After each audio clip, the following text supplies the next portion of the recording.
2, 1.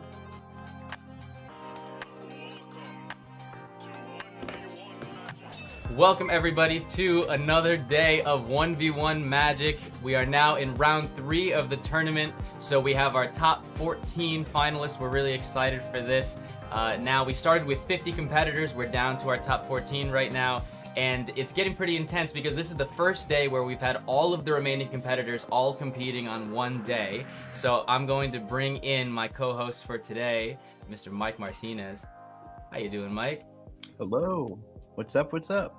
This is really exciting. It's been so much fun doing this every single day and seeing all these incredible acts, and I can't wait to see what people are bringing for round 3. I feel like people are really stepping their game up, and it's gonna be intense. So now I'm really excited to introduce our guest judge for today, and let's bring him in here. Albert Chang, how are you doing, man? Hello, I'm doing good. Thank you for being a part of this. Yeah, glad. Always excited to see some cool magic. And a while since I've seen anything live, so yeah, it's been really cool seeing people like really go all out and put together full on routines for this. So we can't wait to see it. So let's get right into our first 1v1 of the day. We have Reza Delshad from Iran, the Mentalist, going up against Bhavya. So Bhavya, he's like a prodigy from India, very young kid, but he somehow made it to round 3. He's just been killing it. So let's bring them both in. Hey guys. Bhavya and Reza, can you hear us? Hi. Oh. How's it going, guys? Can you see me fine? Yes, we can see you. We're excited to see your magic. So, Bhavya, what time is it for you right now? It's 2:30. 2:30 a.m.? 2:30 a.m. This is the earliest that you've competed. The other times you've had to wake up at 4:30 a.m. So, thank you for doing this. Dog barking. We can't wait to see your magic. Here is also really cool 1 a.m. actually. It's 1 a.m. for you right now, Reza? Well, yeah. We really appreciate you guys streaming in from India and streaming in from Iran to be a part of this competition. We can't wait to see it. So, Bhavya, you are up first. I already have you pinned, so let me know when you are ready. Your time starts now. So during this pandemic, he never got to travel much. He was stuck in a house. He couldn't explore the world. Mike, do you like traveling? Say that one more time. Sorry. Do you like traveling? Yeah, I do. Okay. So just imagine in your mind, after this COVID is over, I know that it's gone, but there are still some travel. So just imagine once this over, you go on a vacation. Okay. But what we don't know yet is that which location and with who you go. And we will find that out right now. I have this diary with me, and on each and every page is the name of a celebrity, a famous person. It could be a politician, an actress, an actor, anybody. Just say stop whenever you like. Stop. Have a look at this page. I don't want to see. Can you see it? Yep, I got it. And I will place it here and just drop it. And I really want you guys to see that all the names are totally different, right? Yes. Are they all different? And the person you are thinking of right now will be your travel buddy. Okay? Okay. And now we need to find out where you and your travel buddy are going. So I have these cards with me. And on each and every card, there is a name of a place written. It could be a city, a state, a country, anything, right? And we will do it very randomly. Just say stop whenever you like.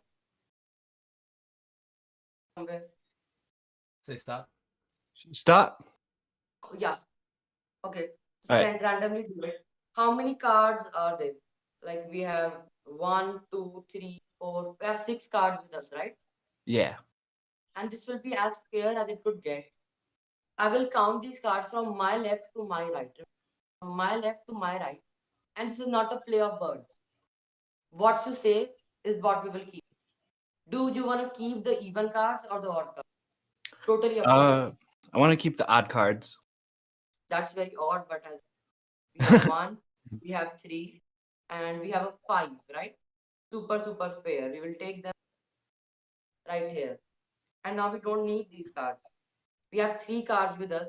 We have Greenland, can you see it? Yep. We have Mexico. Okay. We have Japan, right?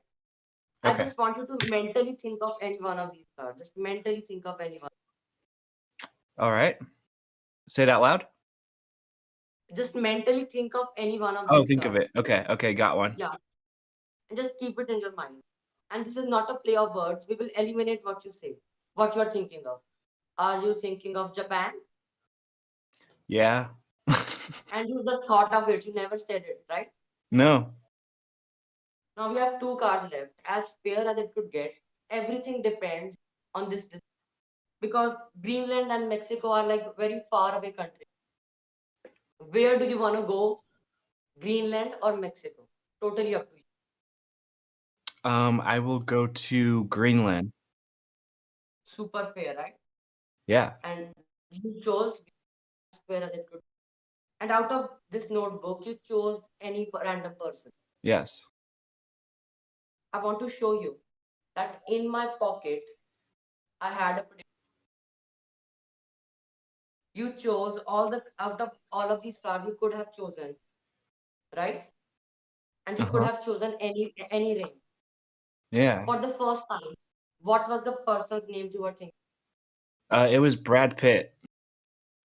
So which means you are going to Greenland with Brad Pitt, right? Yeah. And this is my prediction. This is more sort of a message for you. Can you read it out loud for everybody? Mike, enjoy your time in Greenland with Brad Pitt. And you made all the decisions. Awesome. Awesome. Great job, Thank you, man. everybody. Thank you, Bhavya. Very nice. Very nice. Awesome job, Bhavya. We're going to move you into the other room. We're going to have a little chat, and we'll see you real soon. Okay. Okay. All right. That was a fun act. I was hoping that the map behind him was going to have something to do with the reveal, you know, because he's got Or all the of these globe. places. Or the globe, yeah. Like a crystal Yeah, ball. yeah. I think that out of his past two performances, though, I think this might have been his strongest one. What do you think? I did like his. It's a tie-up because I did like his last one that he did too. Yeah, but I think that the only thing that I wasn't as much a fan of was the fact that it was like the prediction is in my pocket, you know, instead of just letting us know that there was a prediction at the beginning or something, you know, because then you know, the audience member watching could think that there was some kind of, you know, switch out or that there were different options. yeah, So if it was in that's the plain only sight thing. from the I think beginning, that I would have I agreed. thought that his last performance was more funny. And I liked the style with like, oh, this prediction, no, it doesn't match at all, and then going into the change. So, but also we have to keep in mind that this kid is like 12 or 13, and it's pretty awesome that he's putting himself out there in doing this. But he did make it to round 3, so we do need to you know, we need to judge him as, you know, fair compared to all of the other competitors. So Yeah. Huh. what were you thinking, Albert, about the performance? I agree with I think the background and the globe. There's like a lot of things where I was expecting that to be like sort of like the finale of the moment, right? So I feel like it was kind of anticlimactic that it ended up being from his pocket, which you know, which I'm like not even hinting at methodology. It's just like if I'm thinking from like the perspective of like a layman, right? It's like, well, why wasn't it out from the very beginning? Like that could have just been like he just pulled out the right one for the situation. So I feel like it was a missed opportunity in terms of like kind of playing to the environment and like what he had already set up. Exactly. Yeah. But I mean, like in terms of like execution, you know, it's like a pretty, you know, straightforward or very standard kind of confabulation-esque routine. So let's take like a look solid, at the what were we gonna say? rubric. Yeah. Let's take a look at the spreadsheet. So For creativity, originality, I like that he went with the idea of, you know, the plot with travel and with the celebrity. I think that when it came to the effect, I was hoping that there was going to be some bigger finish for the reveal, because the last routine he did ended up being a confabulation like this as well. And so I feel like it was a very similar kind of plot. So I think creativity, originality, um, I'm gonna go with a 7.5 for that. For entertainment level, I preferred his previous performance. Um, Entertainment level, I'm thinking about going with a. I mean, it's a thing about this kind of mentalism routine that you have to like keep it entertaining throughout the procedure, because a lot of mentalism routines like this have really long procedure to get to a single moment, you know.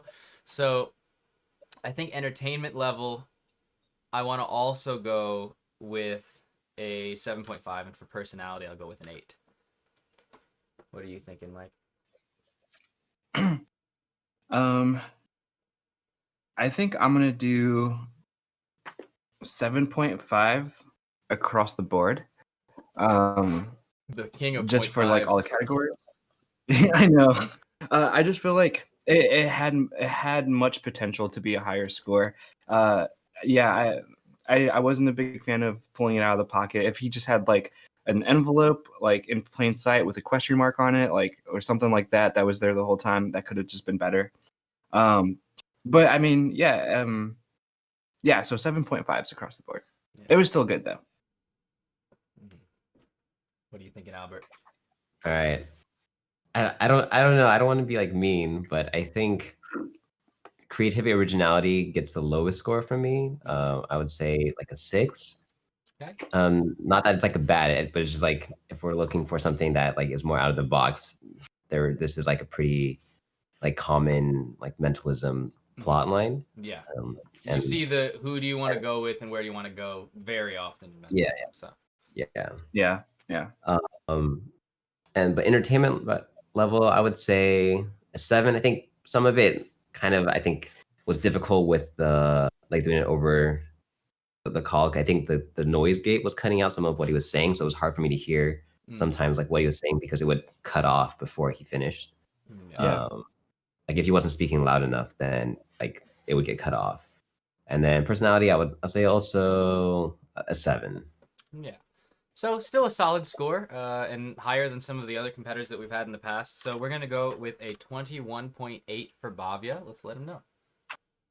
Cool. Hey, Bavia. Can you hear us? Oh, You're muted right now. Is he there? There he is. Yeah, he's coming back. Hey guys. Hey, Hey. Bavia.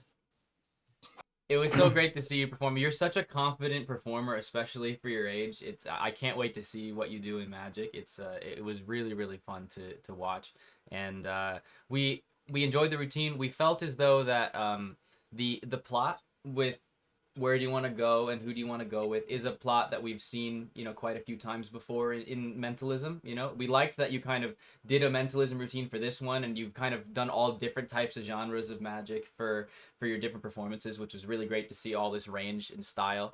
And you got a really solid score overall, which was a 21.8. So congratulations, and we're gonna bring in Reza and see his performance. But thank you so much, man. Reza, can you hear us?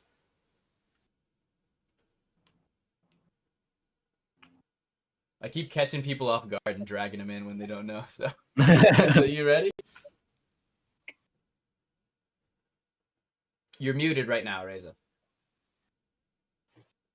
Unmute, but Yes. All right, it's I'll turn our cameras off. let's turn our cameras off just in case he's having to download our video. Reza, I can hear you guys. You're reading.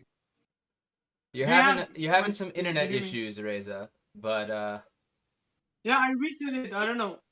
Is it okay right now? No.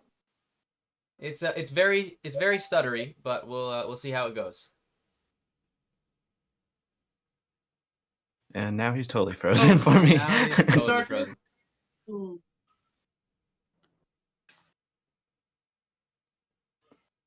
Oh, hopefully. We'll give him a second. All right, yeah. Is it okay right now? Is it okay? Right? I mean, I can hear you. I can hear you consistently. It's a little laggy, but we'll see how this goes, man. So, yeah, I think it's all right. Yeah, we can see you right now. It is very stuttery. I know that you talked about yesterday that you changed location of where you were doing the stream, and that the other location was a little bit better internet. So I don't know if you're able to do that. It seems like you're all set up with where you are. Guys. Sorry. All right. Can you drag me out and then bring me in? Yeah. I don't have your We'll voice. do that. All right, Reza, you're back. And let me know. Now I have your voice. Yep. Now we can see you. So give me a thumbs up when you're ready for the performance to begin. We'll start your time. All right, your time starts now. Okay, thank you for having me again for a third time. So I will tell you the story of how I became a magician. Actually, it was almost 4 years ago that I saw a video of a young magician called Kolinsky. I really became obsessed with his magic tricks. So I started with doing some card tricks, and then I became a coin magician and did some sleight of hand with coins. And then by learning some new magic,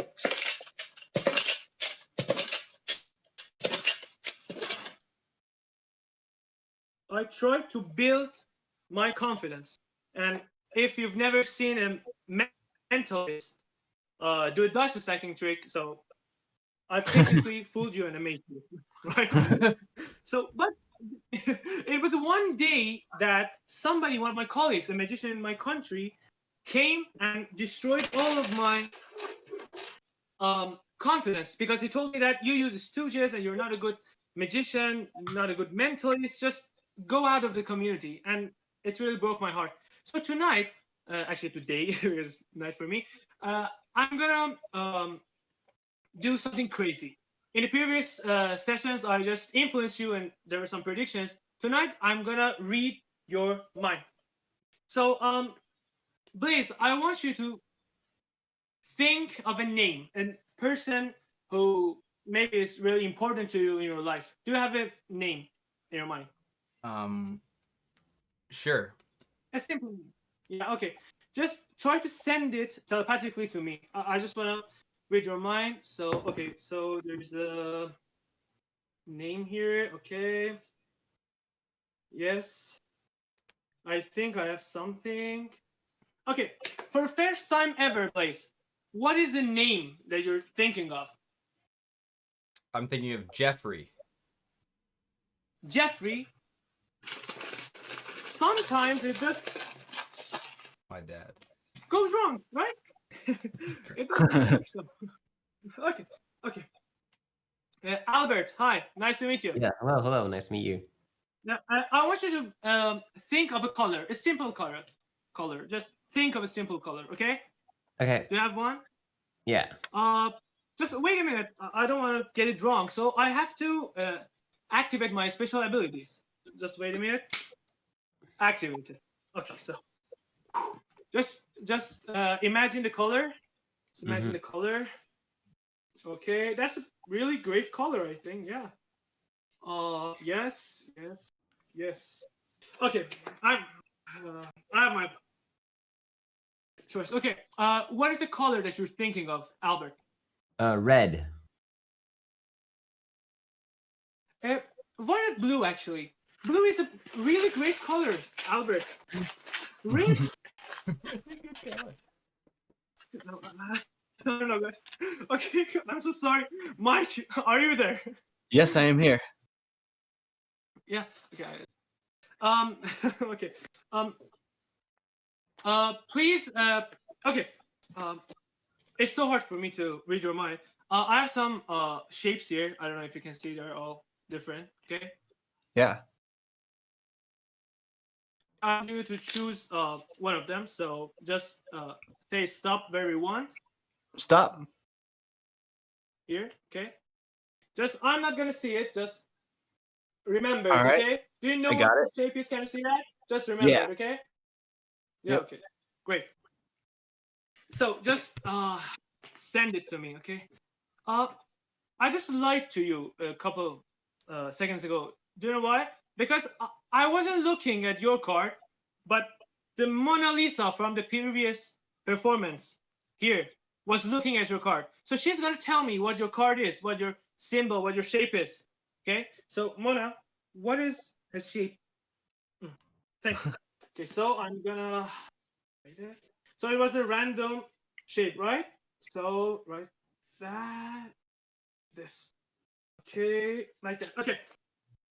For the first time ever, what was your shape? The shape was a star. Oh no. And that's how I end my show. And thank you very much. No, guys. Okay. You know, we fail a lot in our life, but that magician told me that you're not good. It was something that built my confidence. And I know I'm not gonna still fail. If I believe in myself, I can do the impossible. I can make people happy and make them believe that if they believe in themselves and do not give up, they can do the impossible. So let's see. What do we have here? Albert, what color you said? Red. Red. Can you see that? Yeah. Red.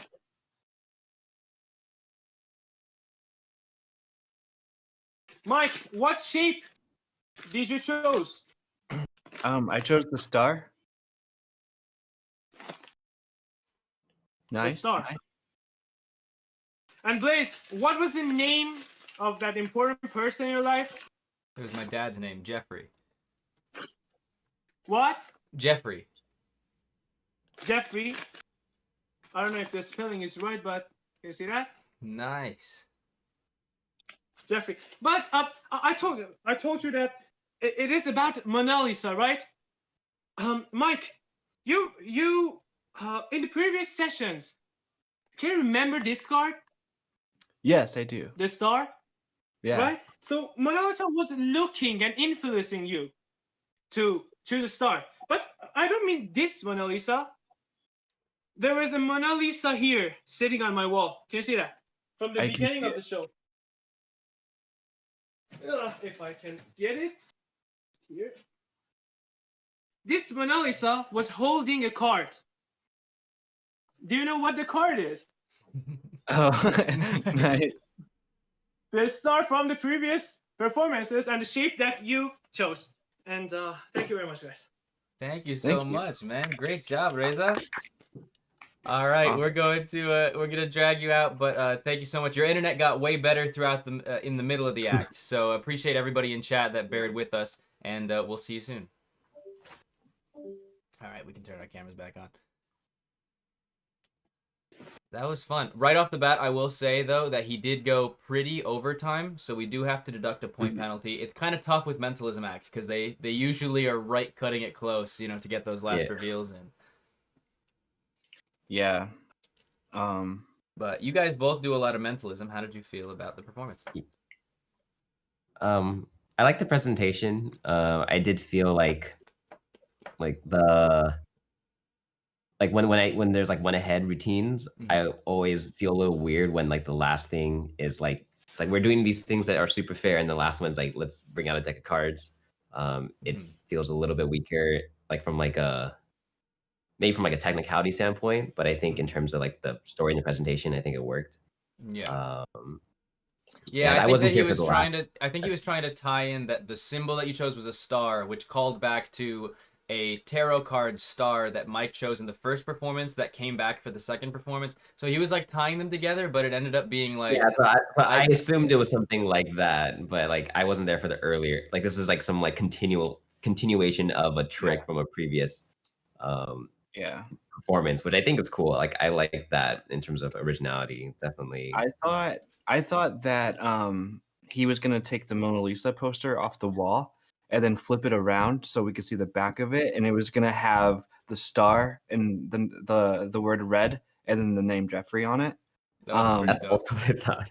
That's Yeah. I was hoping that was going to be what happened. And the thing is, it's an interesting reveal to be like, hey, in this Mona Lisa picture, there's like she's holding a reveal that was from the last performance, so it's not like really a reveal. It's more like, hey, you know, since the time that we did the last performance, I was able to print out a thing at Kinko's. Yeah.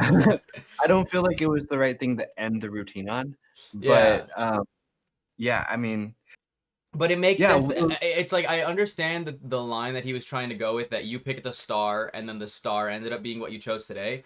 I just wish that they looked a little bit Yeah. more similar, or that there was a way that it could Yeah. be more obvious that it was the same star, because like it took me trying to figure out why that was a reveal for me to understand that it was a star and that this is a star, even though they're very different looking stars.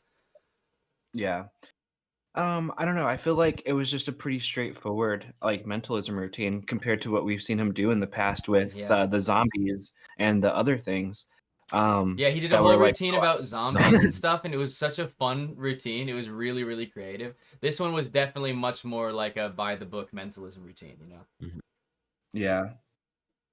Let me think about my score. All right, I think I have it. Okay. I think overall his highest category is probably still just going to be entertainment for me. And I think I'm going to do a 7, a 7.5, and a 7. 7, 7.5, and a 7. All right. You want to go first, Albert, or you want me to go? I will go. I'd say creativity, originality. It's hard to like give this like a super high score just because, like similarly, like the other one, this is a tried and true thing, and normally it's like you would be creative with the presentation, right? But I think this is Yeah. also like a very standard kind of ESP type of routine. So I would also give this a 6 for creativity, originality. But I thought it was like pretty entertaining. So Yeah, and and he also had given the the dice stacking chocolate- at the beginning that ended up being part of the Yeah. story, you know? Oh yeah. Even- We didn't get to see that very well because of the lag, but that's true. I didn't. It was Yeah, like a you- magic trick. It was they were there and then they were stacked. It was literally instant because it was going 1 frame per second. It was literally 1 frame per Yeah. minute probably at that point in time. Yeah. But I would say entertainment, I would say like a 7.5. And I think personality also 7.5. Nice. Yeah, I was thinking for creativity, originality. Yeah, I actually am gonna give him a 7.5 just for the fact that he did the dice stacking at the beginning and that he also did a callback to the previous performances. I really like that he's making this whole through line thing with all the performances. I thought entertainment level, I think is like a 7.5, but personality I would go with an 8. Oof. So you gave it the exact same score. So they have the exact same score, but he gets a 1 point Oh my penalty. gosh. Oh, that's right. Jeez. Yeah, I mean, entertainment level. I mean, even if I gave him an 8 for entertainment, it still doesn't make a difference because he would get a 21, which is lower than the 21.8. So Bavia ends up what? Bavia ends up going Wow. through. All right. Yeah. Okay. So he gets a 21. Wow. Wow, that was what a way to start this off today. Almost, it's crazy. Man. Time penalty. Time penalty. I mean, it's tough. Because it's just like, should we give a time penalty for a mentalism act? But rules are rules, you know? Like, there's also the frame rate thing where I feel bad about that. I'm like, was any of the time going overtime our fault?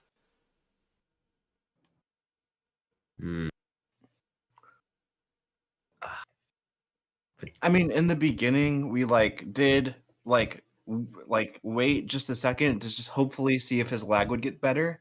But the judges, I think, did a good job of responding quickly to his questions and stuff like that. So, I don't know. Like that's close.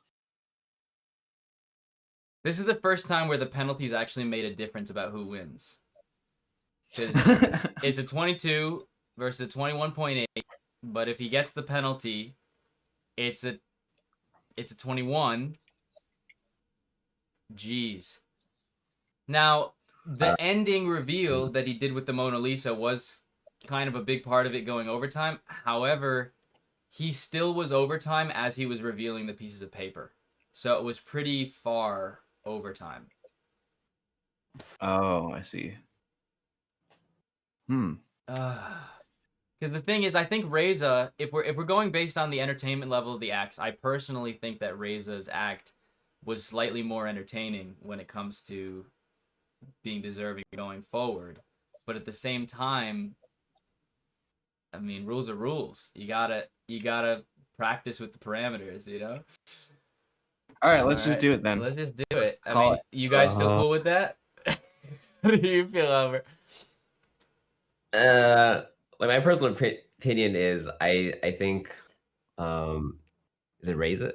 Sorry, Yeah, Reza. Yeah. I'm trying to pronounce his name. Yeah, act was better, and like I feel like maybe I did forget to bump up like the creativity originality solely for the through line thing, because I only graded it based on the effect itself and not like that idea. So like I would be willing to bump it up to a 7, but I don't know if that's like retconning too much, because like technically I already committed to that, and this is like in light of the I know fact this that is there's, really weird. I think like, okay. I feel like it's kind of like unfair to do it like Now that. the thing is, even if we give him a 7 for creativity originality, if we still take off the point penalty, then it's a 21.3. So I feel like it doesn't matter. Like That doesn't matter. It's still Bavia going forward to the quarterfinals, I think. So man, Rules are rules. yeah. Yeah. Man, all right. Hey guys.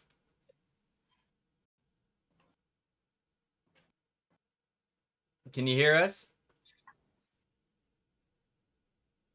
Yes, I can.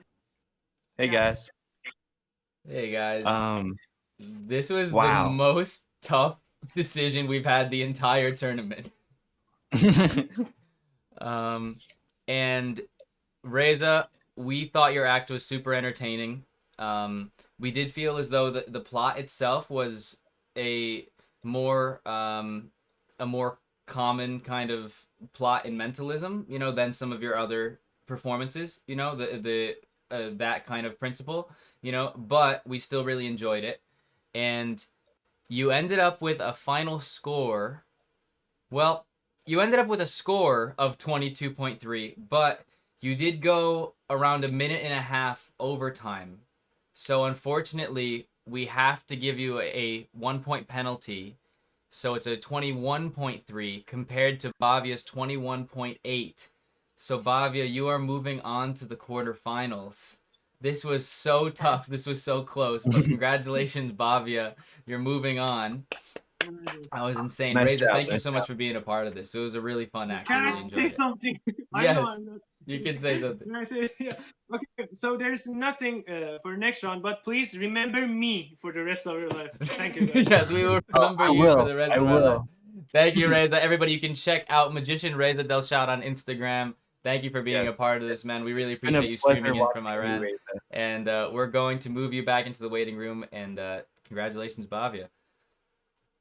And do you have any feedback for the next round? For the next round, we would say we would love if you had some really great big kicker reveal at the end. You know, I think that if you want to be able to progress after the quarterfinals, especially the people that it looks like you're probably going to be going up against in the quarterfinals, having some really big kicker reveals would be great. Do you guys have any other thoughts for him for what he can work on for the quarterfinals?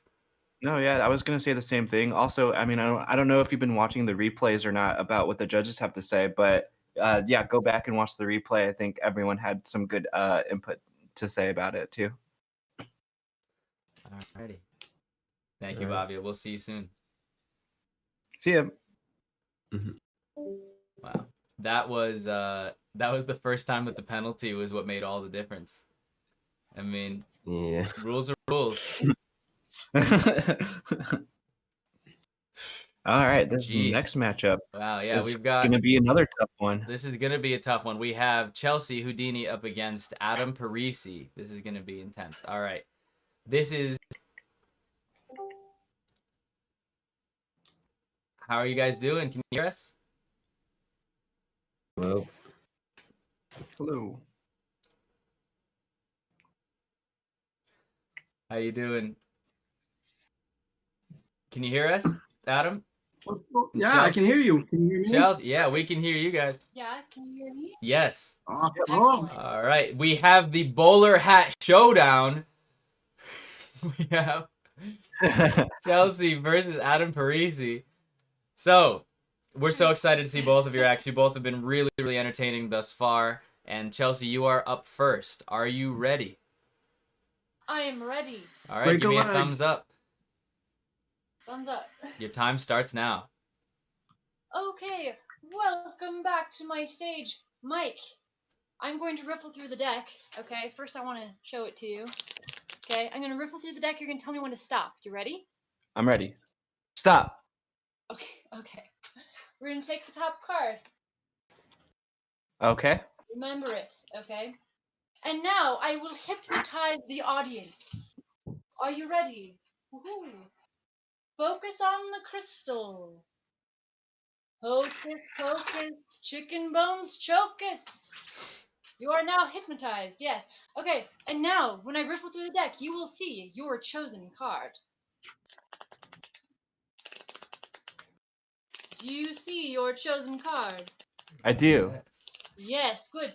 You do not want to go through life only seeing that card. You won't be able to play cards ever again. So, look again to the crystal. Ooga booga. Don't eat your booga. And now, you shall be unhypnotized. Is your vision restored? Yes. Yes. All different. Lovely. Great. You're a wonderful audience. I'm so glad that you can see properly now. And now, we have a guest. Please welcome to our stage, the fantastic Mr. Plastic. The fantastic Mr. Plastic has ears so he can hear. But he has no nose so he cannot smell. He has no mouth so he cannot speak. But he does have eyes so he can see. For his first trick, he will require a hair from my head. Ooh. Ah, yes. The fantastic Mr. Plastic loves to do the limbo. Can you sing with me? Ba-dum bum bum bum bum ba. Ba-dum bum bum bum bum ba. Ba-dum bum bum bum bum ba. Yes, the fantastic Mr. Plastic, everyone. Fantastic Mr. Plastic, please take a bow.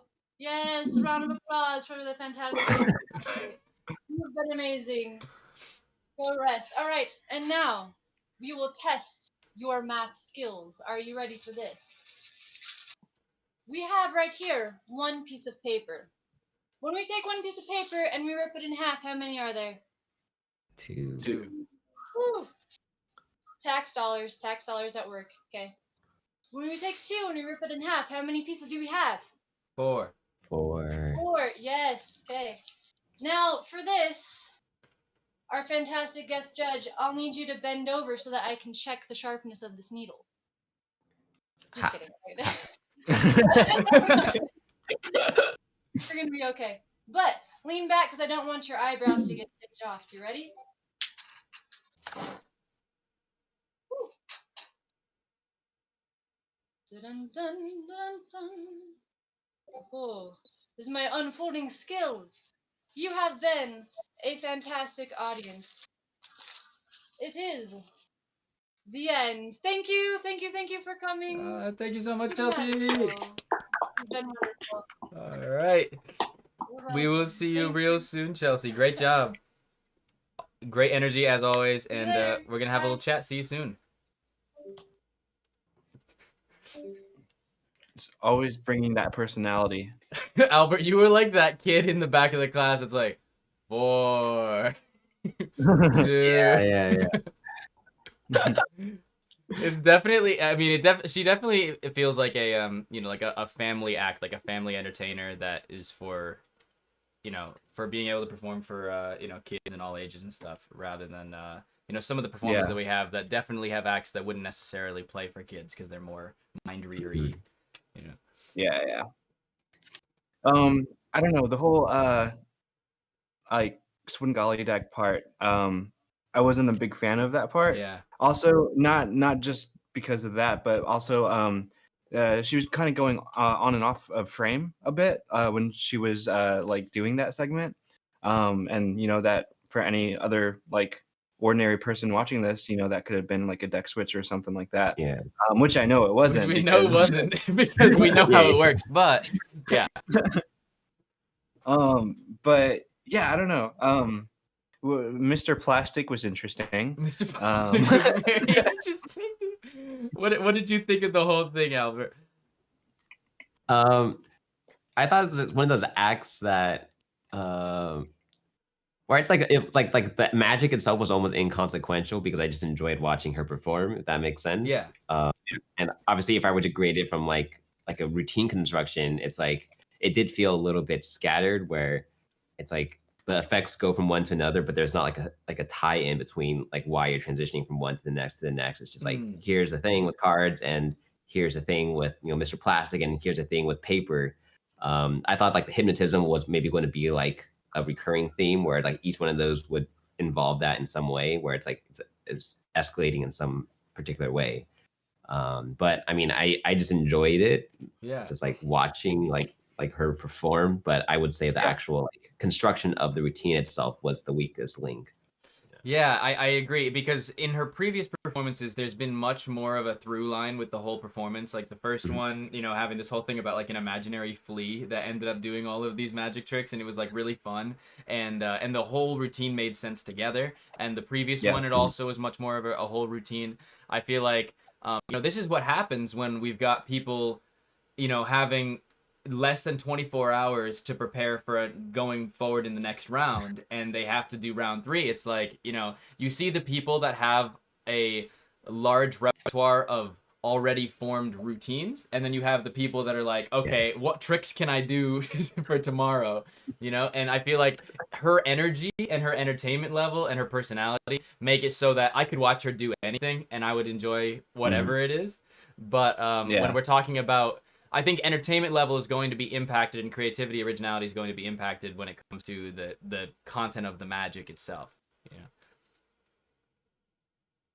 Albert, did you want to go first this time with scores? Yeah, I'll go first. I would say creativity, originality.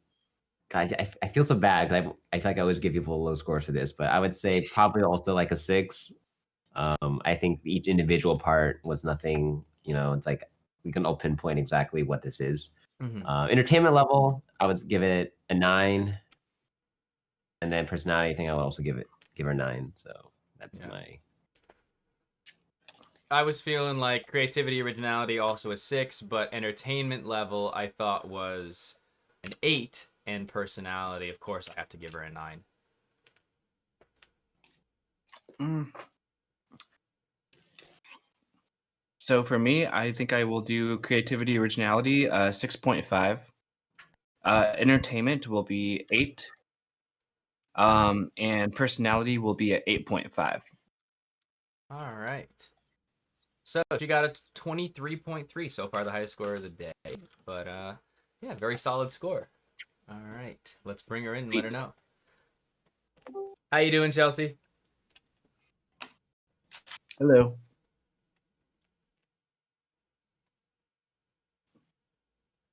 Can you hear us, Chelsea? Oh, I can hear you. Can you hear me? Yes. Great. Yeah, we can see you now. You are? Perfect. Yeah, really fun routine as always. I mean, we all said, and this is Albert's first time seeing you, but we all were saying that we could just watch you for hours, just whatever you were doing, just because we love watching you perform. So, you have a great personality. Oh, So you scored super high in personality as always, scored really high in entertainment level. We felt as though compared to the other performances, the creativity, originality category was a bit less because this one was more a bunch of different tricks rather than some of the previous routines, which were more of like, a single storyline throughout the whole thing. But still really high score. You got a 23.3. We really enjoyed it. And we hope that you look back at our comments that we had. But yeah, thank you again for performing. I always love hearing what you guys have to say. You're so nice. We love watching whatever you have to much. do because it's so fun watching you perform. And now let's bring in Adam, and we can get onwards with this bowler hat showdown. The one hat will leave. Only one hat survives. Bowler hat 1v1. Adam. What's going on? Can you guys hear me? Yes, we can. Yes. Awesome. Adam, we are excited to see your performance. So give Lower me a thumbs up the whenever expectations. we are not excited at all to see your performance, but we'll watch anyways. That's about right. That's about right. Just straight up, there's a lot of junk behind me here. None of this is a reveal. None of it. Don't look for the reveal. No mentalism. All right. All right, your time starts now, Adam. Yes, we made it. We are here. Woo! That's the special effects part of the show. That's it. We made it to round 3. And I'm going to do some close-up magic for you guys. But before I do, a classic of magic. We have 6 cards. Let me count them out for you. 1, 2, 3, 4, 5, 6 cards. And somehow, if I throw away 1, 2, 3 cards, I still have 1, 2, 3, 4, 5, 6 cards. How's it happen? Why does it happen? 1, 2, 3 cards, and still 1, 2, 3, 4, 5, and 6 cards. Figure it out. Call Penn and Teller. We're going on Fool Us. Mike, this card right here. Think about it. What card is this, Mike? I think it's gonna be the 7 of Hearts. 7 of Hearts. This is the 8 of Diamonds. This is mentalism. It's close enough. That's a hit. All right, we're gonna. 1 second. One of these days, that's going to be a really cool trick, but not today. Not today. We're going to tilt down the camera, and we're going to go right here. Now, we're going to do a little close-up magic for you guys. This is my restaurant set. Before the pandemic hit, I was a restaurant magician at a restaurant for 14 years straight. People ask me all the time, they say, how do you get a restaurant gig for 14 years straight? I said, it's part of parole. Don't steal a car, kids. Don't steal a car. They left the keys in. I thought it was a joyride. That judge didn't see it that way. But we're going to do a little trick with, this is my card carrying case. We're going to do a little trick with the cards. Get them out here. Perfecto. Now, a lot of people think that this has something to do with it. This is just an optical illusion to distract you from the fact that there's actually 2 decks of cards. I'm going to use the red deck. Let's do that. Hup. We're going to use the red deck of cards, and we're going to do a card trick. Why not, right? Well, a card trick. Now, let's make sure we have this all set up. Oh, we do. Perfect. We need 1, 2, 3, 4 cards. Now, if you were here, I would ask you to choose a card, but you're not, so I'm just going to use the 4 aces. Mike, do you have a favorite suit? Yes. What is your favorite suit? The spades. The spades. You are very, very classic, we'll call you. How about classic? There's clubs, Basic. hearts, diamonds, and spades. Basic, right? My favorite is the ace of clubs because my wife calls it puppy feet. Cards aren't as important to her as they are to me. But if I take these cards and I give them a little spin, we can make one card turn face down. The ace of hearts. Another spin and another card turns face down. This time the ace of clubs, my favorite. Another spin and another ace turns face down. The ace of diamonds and another spin and another ace. Yours, Mike, the big kahuna, the ace of spades turns face down. Now, a lot of people ask me, they say, Adam, why do you look like the penguin from Batman Returns? And I say, that's very, very rude. They say, no, will this work with any 4 of a kinds?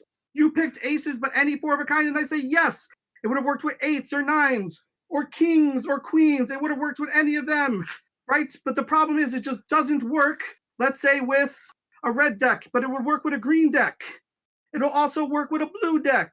It'll work with this crazy color deck, anything right here. any of those. It would also work with, let's say, a dragon deck or a tally-ho deck or any deck at all. It just doesn't work with a red deck of cards. I don't know why. Now, running out of time, but we're gonna do it really quick. Are you ready? Mike, we're gonna do a little game. Are you like games? Yeah. Inside this purse, I've got 3 little balls. Okay, get your mind out of the gutter. They're little 8 balls. Are you ready? 1 in my hand, 2 in my hand. This one goes into my pocket. Mike, how many are in the hand? 2. I know, this is Common Core math. It's 3, though. If I put 1 in my hands, 2 in my pocket, 1 in the hand, 2 in the pocket. How many in the hand, Mike? 1? It's supposed to be, but I don't know how the trick works. It disappears. It doesn't go inside the purse. It travels all the way over here inside the card box. On the other side of the card box is an 8 ball. I can pop it off and make it a real one, too. And that's my time. Nice, dude. That was really Holy fun. cow. All right. What a beast. We're going to see you real soon. And great job, Adam. Yeah, that's a great job. Wow. Wow. Holy cannoli. Wow. I feel like they just get so much energy from their hats. It's just their Is source that of the energy, trick? their fount of energy. Jeez. Yeah, do I just get 6 more points of charisma for getting one of those hats? 6. There was a lot happening in that act. It was like Yeah. action packed with tricks and stuff like that. And yeah, it was. I mean, there were some really cool moments in there. Yeah. Oh. I was Again, I kind of yeah. feel like. Oh, sorry. Yeah, again, I kind of feel like a lot of it was just kind of thrown in a bunch of different magic effects to kind of like fill in the time. But I mean, we know also that he is someone who could do a really good storytelling routine as well. So like, yeah. So I don't know. But I mean, his execution on everything was just, it was really good. Yeah. What were you thinking? What were you gonna say, Blaze? It's all right. Yeah. Okay, well, I was going to speak. I do feel like parts of it were a little scattered, but I think that at the very least there was more of a tie-in with the stuff. Like when he first brought out the 8 balls, I'm like, okay, this feels like a little bit random, but at the very least he did tie it back into the card box and pulling it out at the end. So yeah. Because initially I was like, oh, he should have just ended it at the color changing deck reveal, and that could have just been it, right? And so it did feel a little bit. I mean, with only 5 minutes, normally in a show, right, you can like seg into your different effects with some sort of transitional like pattern, right? And in this case, like you have no time, so you're just like, all right, here's the next thing, here's the next thing. Yeah. But I think the fact that it went back to the card box at the end made it, more like palatable for me. And obviously, I thought that there was a lot of like interesting beats in that performance. Yeah. Some of it was like more unexpected, even though like I recognize some of the things that he used, but like the way that he presented it was like not the exact way that I remember it being sold. I'm like, oh, that was cool. Like with the deck multiplying one, I know that's like a recently like released product, but it wasn't performed in the way that he did it with like you remove it from a card cover and then the other deck appears. Normally it's like a Yeah, and I love the fact that instead of being like, watch this one multiply, he was like, this is just an illusion to distract you from the fact that there's 2 decks. And then you look back and you're like, exactly. wait, there's 2 decks? Yeah, that was great. Yeah, I think that he really crushed it with this performance. Yeah. Yeah. Who wants to go first? I could go. I thought for creativity, originality, I would give that...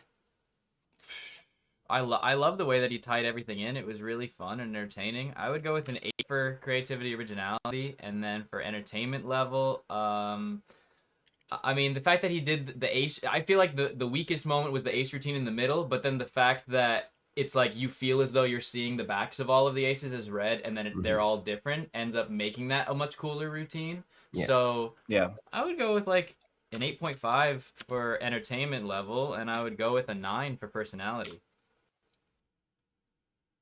Yeah.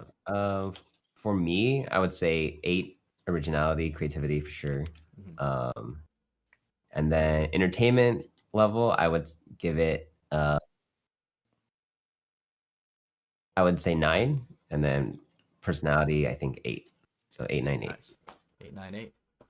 What do you think, Mike? Yeah, I actually had the same as Albert, not to copy you, but yeah, I feel like the entertainment kind of outweighed the other categories, for me at least, and so yeah, 898. True, 898, and he didn't go overtime, so, and he packed a lot of magic in for that short amount of time. So we've got a 25.1, so that means Adam is moving on to the next round. All right, let's let him know. All right.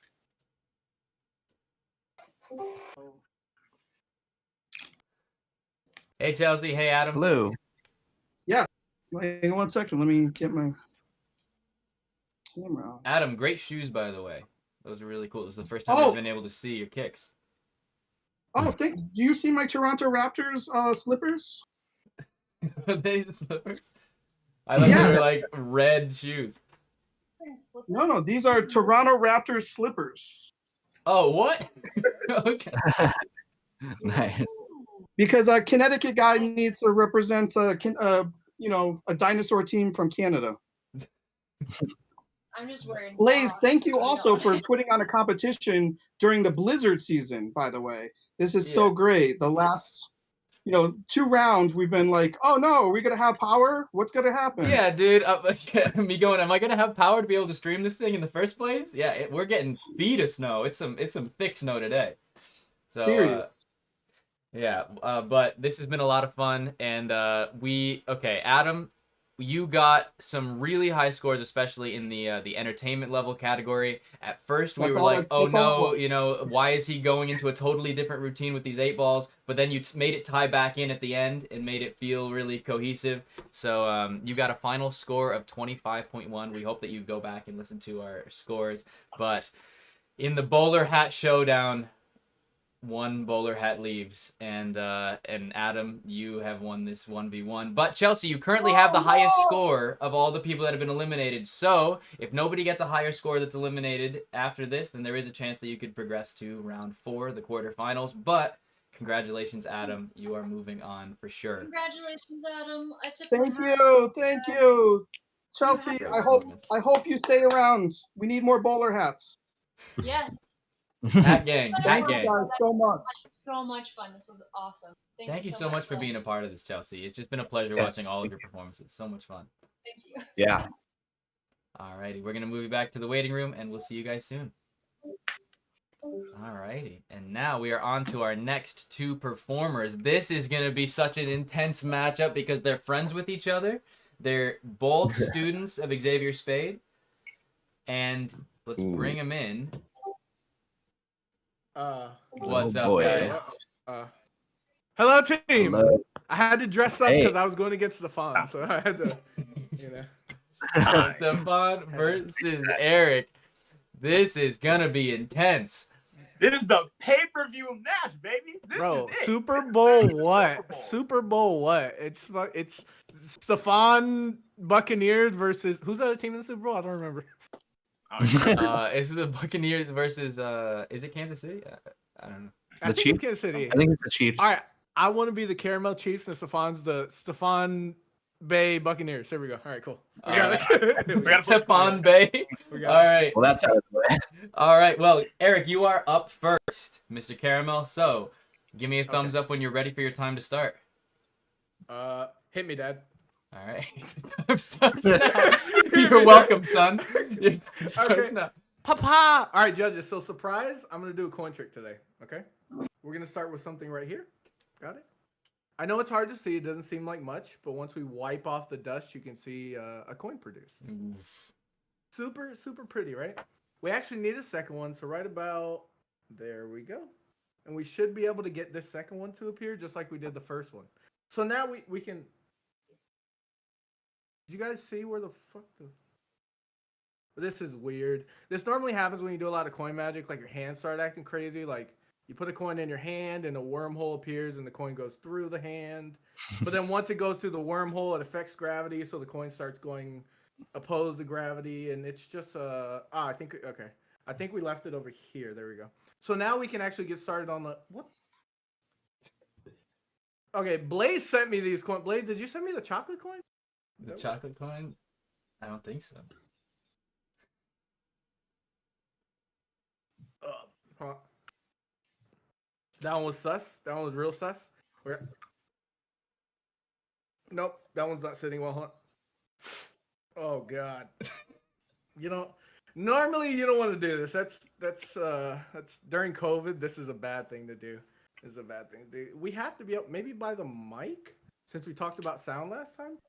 This should work. There we go. So now we can actually get started on this routine. Okay. So in the last round we talked about sound, but this time I'm gonna get more specific. We're gonna talk about sound waves, right? So when you create sound, there's multiple waves. There's 3 types of wave actually that get created throughout the air. But I've been wondering, can you actually take something, if you create a sound, and put it into that sound wave?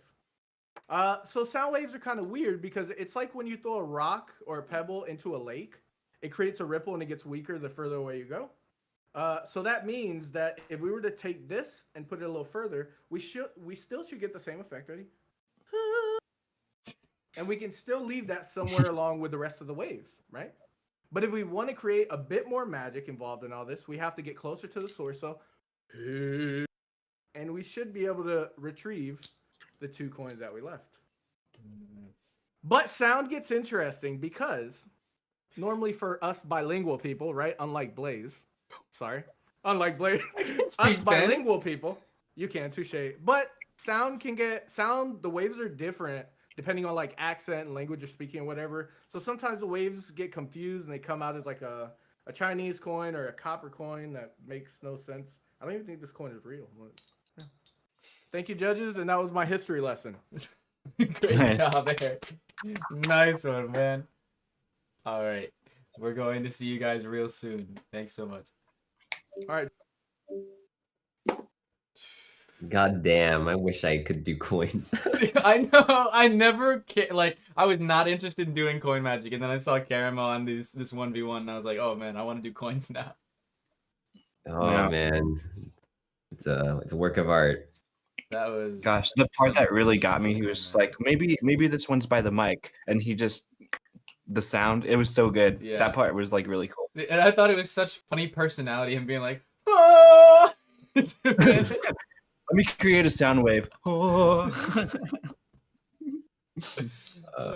man, that was so fun. I mean, everything was executed flawlessly. I think when it came to the coin flashes, magic, nothing. Yeah. Super deceptive, just beastly.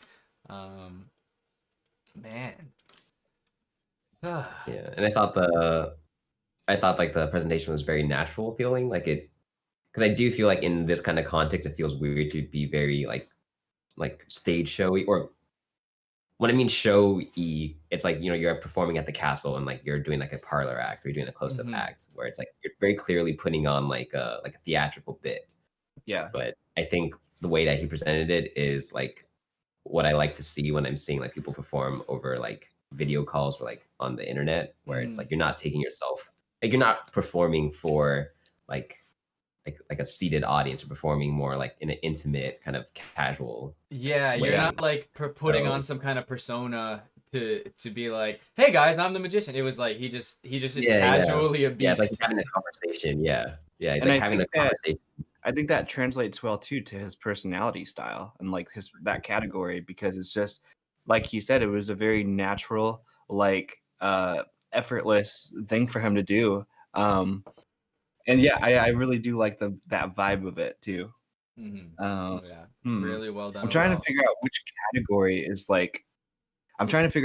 category is the highest for him, but it's kind of tough.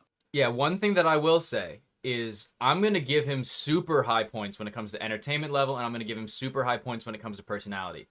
But when it comes to creativity, originality, I'm going to deduct a little bit, because I'm pretty sure every single performance he's done, this is the 3rd time, where the kicker at the end has been a reveal of changing to a Chinese and a copper coin in some way. Like or maybe the 2nd performance he just did multiplying the coins, but I'm pretty sure I've continually seen him before do that as the kicker, and it's a lot of really great coin stuff of putting stuff in the air and things. But I will say that I feel like even though it's executed really, really well, it's a similar effect to what he did last round. So,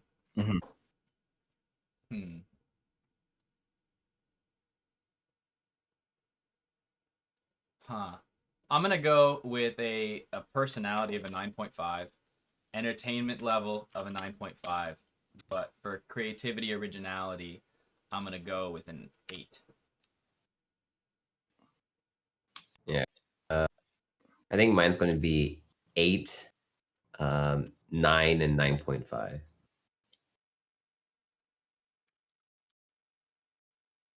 Actually, I kind of agree with that a little bit more. Yeah, I think it's a 9 for the entertainment level. All right. What are you thinking, Mike? I think I'm gonna do a 8, 9, and 9.5. Wait, was that the same as Albert's? We all had the same scores. We all had the same score. After Albert said We're his, all I in. was like, you know, I'm gonna bring entertainment level to a 9, and we all ended up with the same thing. I could bring it. I kind of did lock in a 9.5. I could throw in my 0.5 or whatever for entertainment level. Well, I mean, thought it was super fun. It makes the most sense though. It's just like, yeah, it makes the most sense. Yeah, 26.5. All right.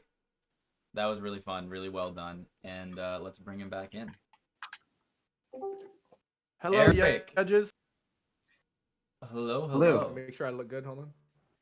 There we go. Okay. Great job, man. Looking fly. Thank you. I mean, you always do some of the best coin magic we've ever seen. So, just, I mean, as always, just incredible. Yeah. Hopefully, Albert will start doing coin magic like Yeah, everyone else has. I need to try. I've only been practicing my retention vanish. That's all I know how to do. But well, if there's anybody to jam with on coins, it's definitely Eric. Yeah, if you need help with the retention, Albert, I'll happily show you all right, some different I'll cash in for some private lessons.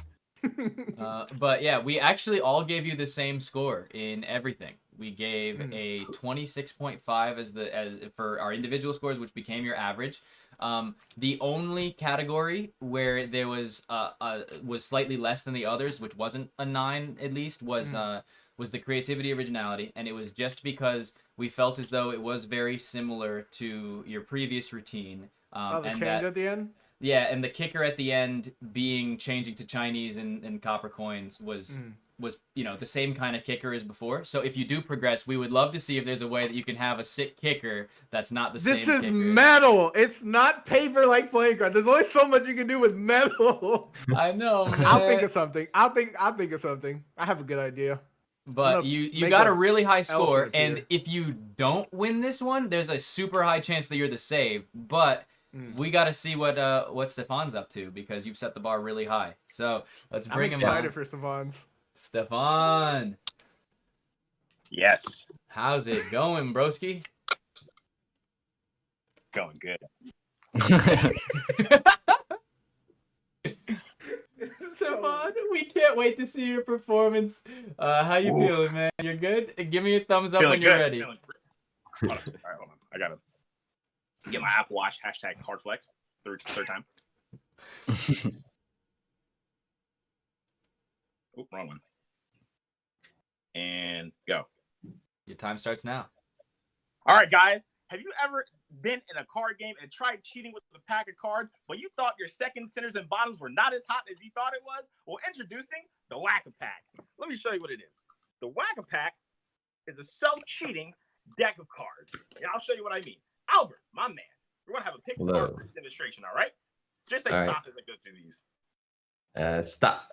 This card right here? Good choice, Yeah. man. Let's say we got the 5 of diamond. Let's say you need this 5 of diamond in a poker game, or let's say blackjack, for example. With the Whack-A-Pack, you can immediately have that 5 cards marked in any deck of cards. All you have to do is whack your pack twice, 3 times when you're playing with your deck, and that card would immediately become marked.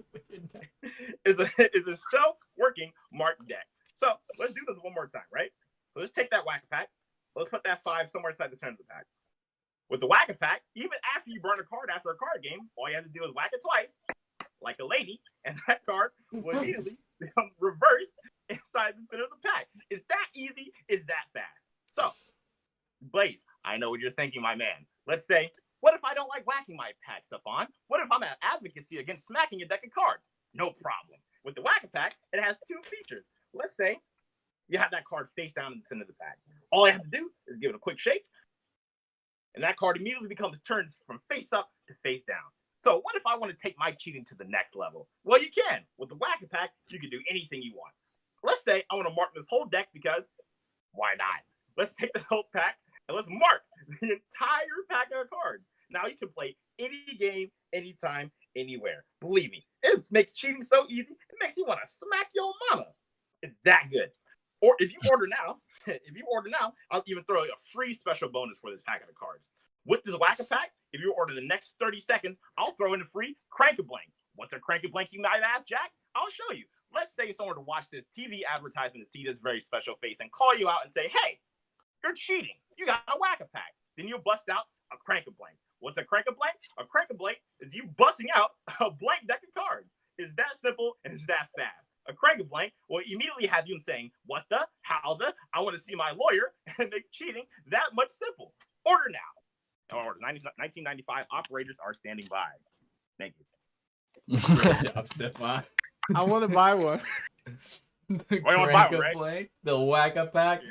That was a great job, Stefan. We're gonna see you real soon. Alrighty.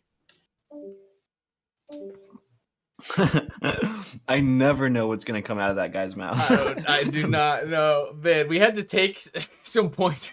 We had to do our first ever racism deduction in round 1, and him talking about slapping his mama and slapping women. Maybe the first ever sexism deduction.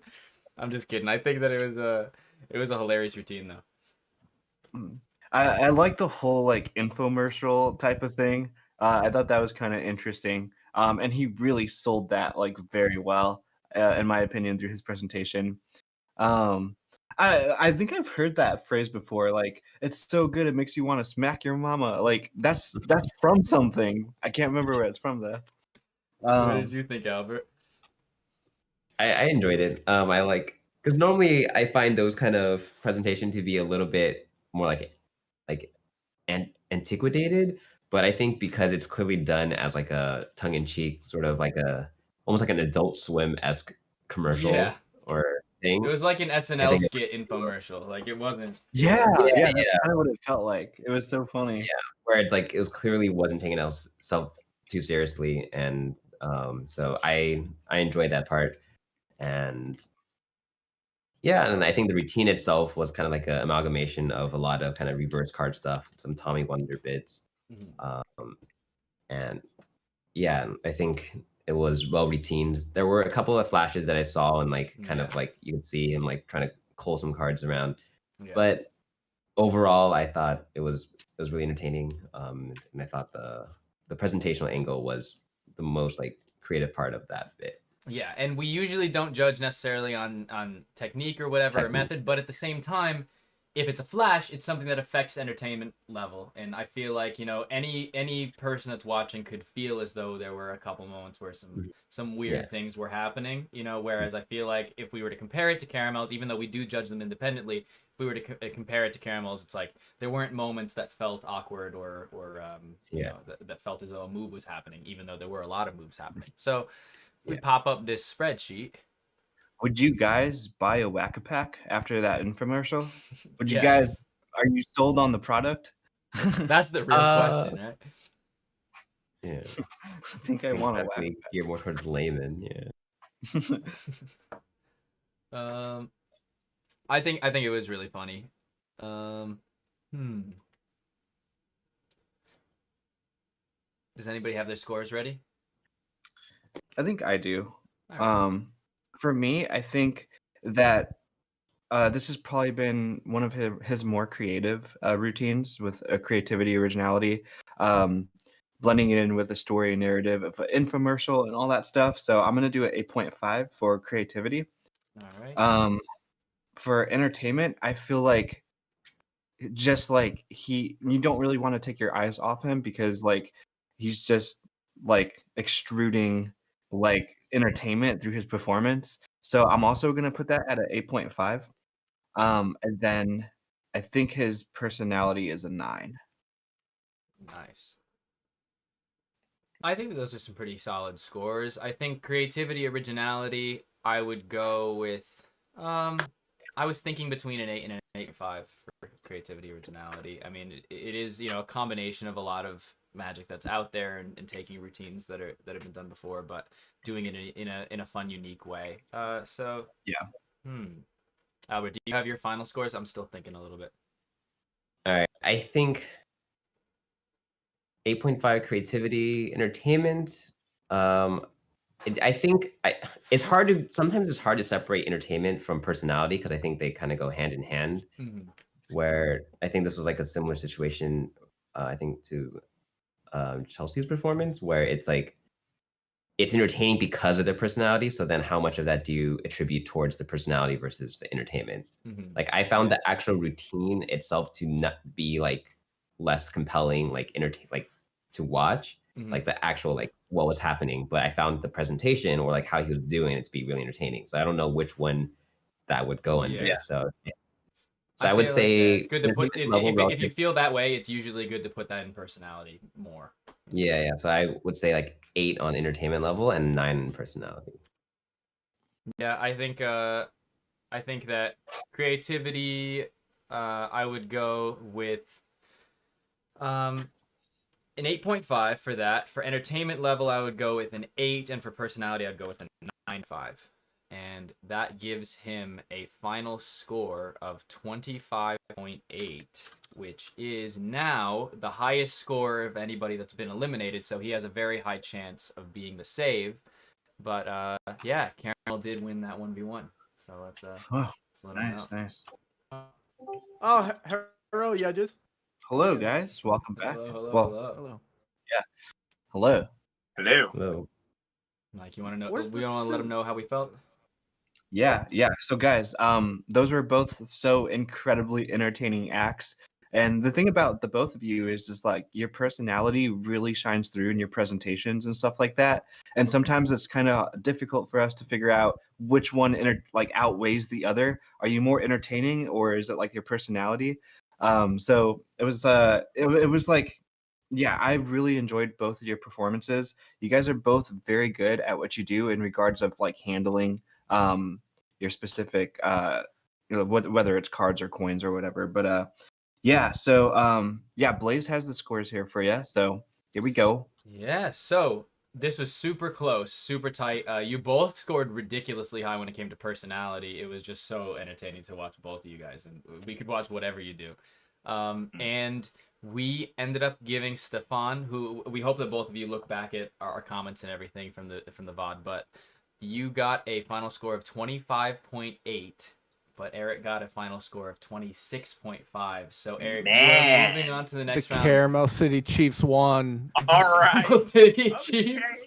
Caramel City Chiefs won. But Super Bowl. Stefan, you do currently have the highest score of anybody that's been eliminated, so you have a very high chance of being the save. And this is the final round where we have any saves. So it's after this, it's going to be sudden death. But we'll see what happens. But congratulations to you, Caramel. Great job to both of you. Nicely done, Caramelster.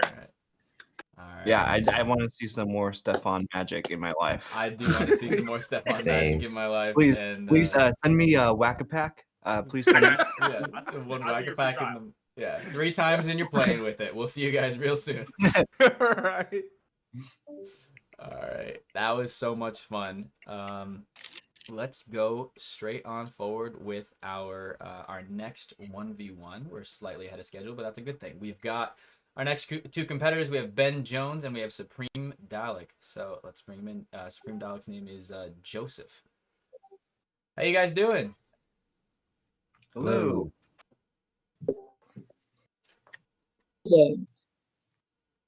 Hey guys, and while Supreme Dalek's unmuting himself, a quick reminder to everybody: we do have the link at the bottom of the screen. Make sure you you fix whatever's going on with your camera, Ben. But we just want to let everybody know there's also the Magic Discord. This is how we all met each other and how everyone was able to join this competition. So if you'd like to jam with other magicians, get to hang out and meet other members of the community, learn from them, share your magic, then go to 1v1magic.com and you can join our Discord community. And yeah, that's how we all got connected. So yes. Ben, you are up first, but Supreme Dalek, do you want to just unmute yourself? I just want to make sure that your mic's all set. Yes, we can hear you. Perfect. All right, so we'll see you real soon, Joseph. But Ben, you're up first. Give me a thumbs up when you're ready. I make myself big so I can make sure I'm not flashing. All right, I'm ready. All right, your time starts now. Break a leg. I will probably. Okay, so I have a deck of cards here, and what I'm gonna do is open them up, and I'm going to show you all these cards. They're mixed, and I can even shuffle them if I'd like to. It does not matter. Okay. And what I'm going to do is, first of all, we're gonna need a card selected. Okay. So I'm gonna spread them like this. Now you could accuse me of peeking a card or something, so I'm gonna blindfold myself using well, face mask because I spend all my money on playing cards and don't want to buy a real blindfold. So I'm gonna blindfold myself. And so Mike, I'm gonna move my hand like this. You say stop wherever you want. Stop. Right here. Are you 100% sure? You can change your mind if you would like. That's good. That's good. All right. Now, I'm gonna have you look at this card. Can you see the card? Yes, I can. Can you see it with both of your eyes? Yep. Perfect. Okay. Now, remember this card. Do not forget it, or I will look like an idiot on Twitch. I'm gonna grab it, and I'm gonna have you say stop again, and we're gonna place it back. Say stop wherever you'd like. Stop. Right here. Great. Okay. Now it's gonna go in, and we're gonna square this all up, and I'm gonna shuffle it. Okay. We're gonna shuffle it 2 times. I know, very entertaining so far. Okay. I'm gonna take it off now. There's no way I could know what card you selected, right? And if there was any stack, that stack is now completely and utterly ruined. All right. Now, here's what I'm gonna do. I'm gonna leave the cards right here for now. We're gonna get back to this in a second. We'll get back to the cards in a second. What we're gonna do, we're gonna plan a vacation. Yeah, it's pretty far from cards. We're gonna plan a vacation. We're gonna plan a vacation, just me, Mike, Blaze, and Albert. So, Blaze, where are we going? Where are we going on vacation? We're going to the Bahamas. The Bahamas. Interesting take. All right. Do you want to change your mind? You can change your mind. We're going to Disney. Go to Disney. Let's go, Blaze. You're paying. All right. Mike, what airline are we taking? We're gonna take Southwest Airlines. Southwest. Yeah. We're going first class though. That's how it's gonna go. Yeah. Albert, what are we doing in Disney right now? If we were in Disney right now, if we were on this vacation, what would we be doing? We'd be going on Space Mountain. Space Mountain. Okay. So we have Disney, we have Southwest Airlines, we have Space Mountain. Sounds like fun. Okay. Now back to the cards. I dropped my blindfold. I don't know why I did that. Okay. So I'm a blindfold here. What I'm gonna do is I'm gonna shuffle these again, but I'm gonna do well, I'm gonna do the way that a drunk person would shuffle. I'm gonna start out, give her one of these. I'm gonna throw them all back on. I'm gonna really, really get a good wash going here. Now, here's what I'm gonna do. I'm gonna stand up, and I'm going to move my chair out of the way. I'm gonna do this as fairly as possible. Pristine placement. And what I'm going to do is I'm gonna try to find the card that you chose blindfolded. And here's what's gonna happen. I'm gonna put the blindfold on. And Blaze, when I say go, you're gonna count down from 10. I'm going to find the card that you chose before. And then you're gonna clap, okay? All right. Are you ready to count down? Yes. 10, go! 9, 8, 7, 6, 5, 4, 3, 2, 1.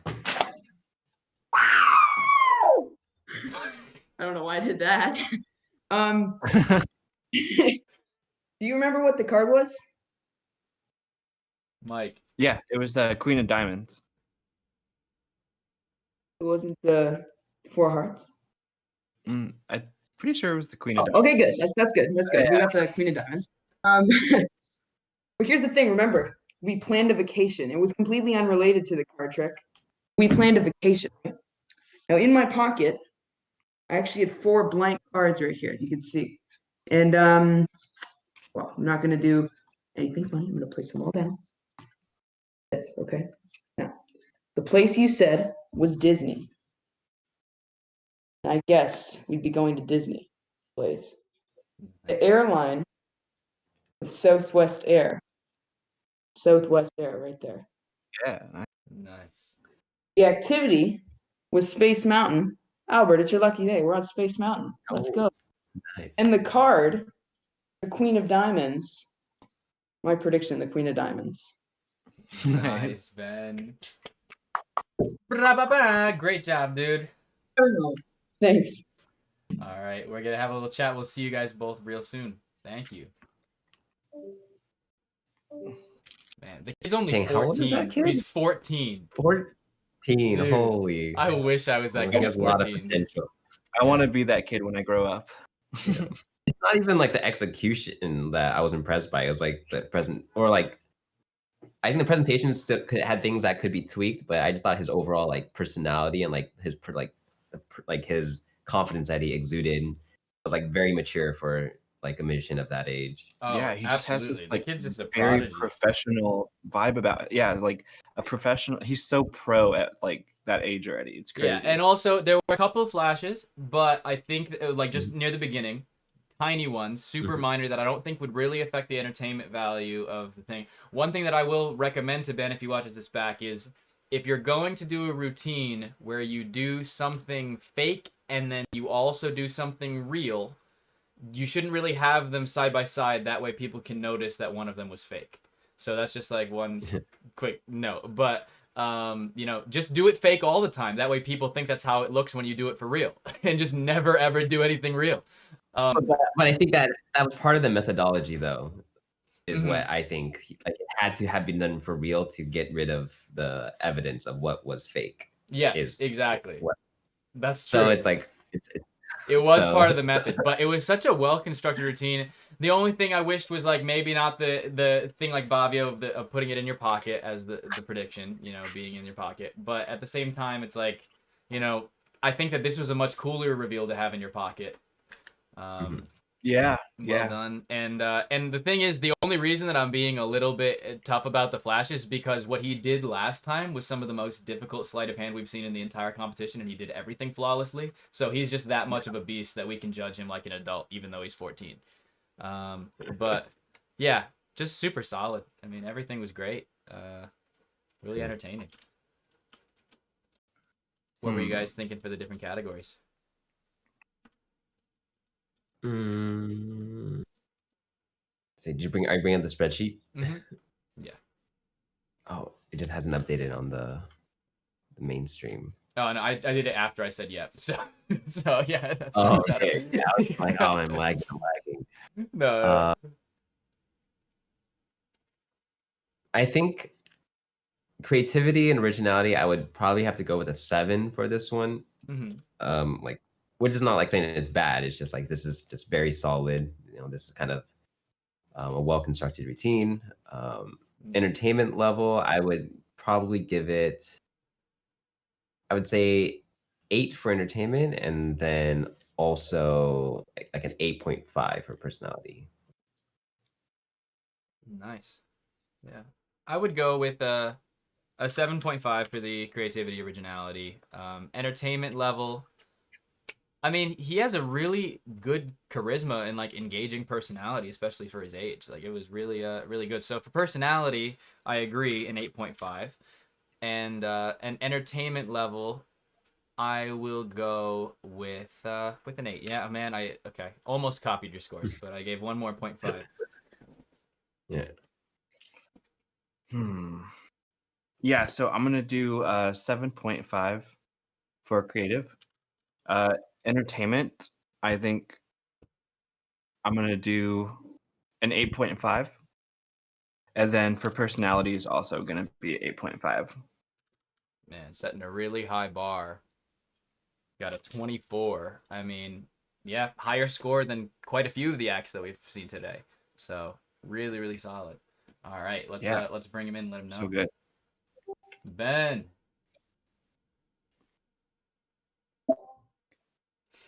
What's up, man? Yo.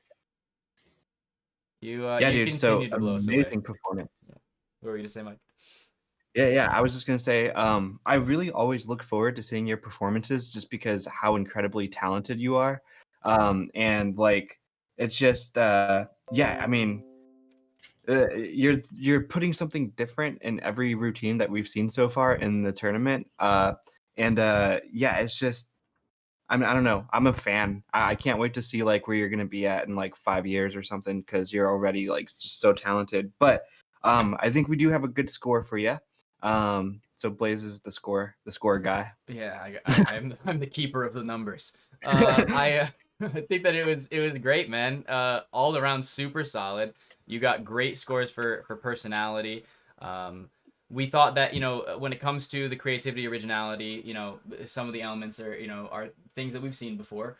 But also we judge you like an adult because of the fact that you perform so well that we don't want to judge you as if you were a kid because you have the talent of an adult. So we gave you a score of 24 overall, which is higher than a lot of the adult competitors that have gone so far. So really, really great job, man.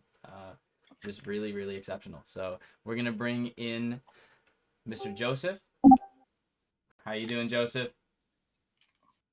Yeah, I'm doing good. We are excited to see your magic. You are the pin, so now just give me a thumbs up when you're ready for your timer to start. All right, your time starts now. Okay, so for this trick, I'm going to need a deck of cards, which I obviously don't have. So I've actually hired the help of two of the funniest guys I know. That would be Joker, number 1, and Joker, number 2. These guys are really, really funny. You should try meeting them sometime. I think you'd really like their company. Anyway, so what we're going to do is we're actually just going to take the Jokers.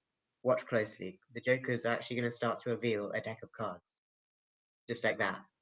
But now I actually have no need for the Jokers anymore. So what we're going to do is just make the first one disappear just like that, second one just like that, and they're completely gone. Okay, so as you can see, every single card in this deck is completely different. Right? Yes. Mm-hmm. Okay, there's 3 types of cards in the deck. There's low cards like Ace, 2, 3, 4, 5. High cards like Tens, Jacks, Queens, and Kings. Then there's a kind of medium cards like 6, 7, 8, and 9. So I'm going to spread the cards again. Blaze, I would like you to remember a red card that you see, not this one, that's too obvious. And Albert, I'd like you to remember a black card that you see, okay? So I'm going to Got spread it. the cards now. Have you both got one? Yeah. Yes. Okay. So Blaze, your card's quite a high card, isn't it? Yeah, I'd say so. So it's like a picture card, or would you say it's more medium? It's more medium. Medium. I'm going to make a cut somewhere in the deck, and I'm going to make a prediction right here. And Albert, your card, I'd say your one's quite high, isn't it? Yeah. So like a picture card or something. Yeah, like a picture card. Cool. I'm going to make a cut in the deck, and I'm going to place my prediction right over here. So, Blaze, what was your card? Mine was the 8 of diamonds.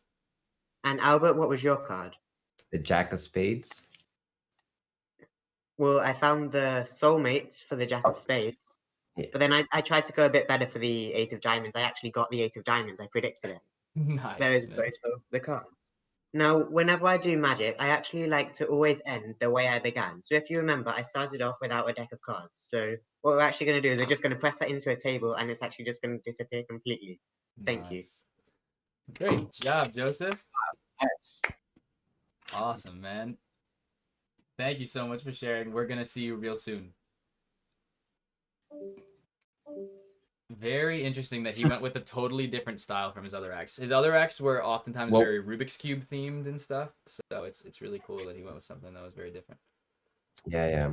Also, I liked his recovery. It was hard for me to see the value from the webcam, so I thought it was the Jack of Spades, but I'm pretty sure it was actually the Jack of Clubs. And so his like recovery like that was like and to me it was very impressive, like more so than had I said the right thing. Yeah, I mean, he's, because like, I feel ran- like a lot of magicians would be like, "Are you sure it wasn't the Jack of Clubs?" and then just like tried to make it the right reveal. But instead, him thinking on his feet and being like, "Oh well, I found the soulmate, and then I went even better for yours." Was like, oh yeah, like I thought I was very Yeah. impressed by that like recovery where it's it's like when you're a performer you don't acknowledge the mistake, you just like make it seem like it was intentional. Yeah. And so I thought that was very very pro of him. He's also really young, right? I think they're around the same age. Yeah. Yeah. Hmm.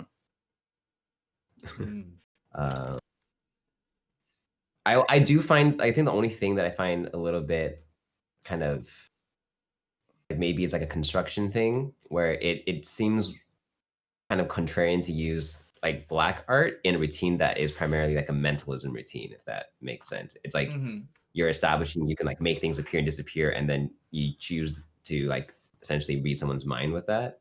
So yeah, it because then feels a it's little just like your character. Right. It's like, well, you changed it anyways, right? Because you can make things appear and disappear at this. Yeah.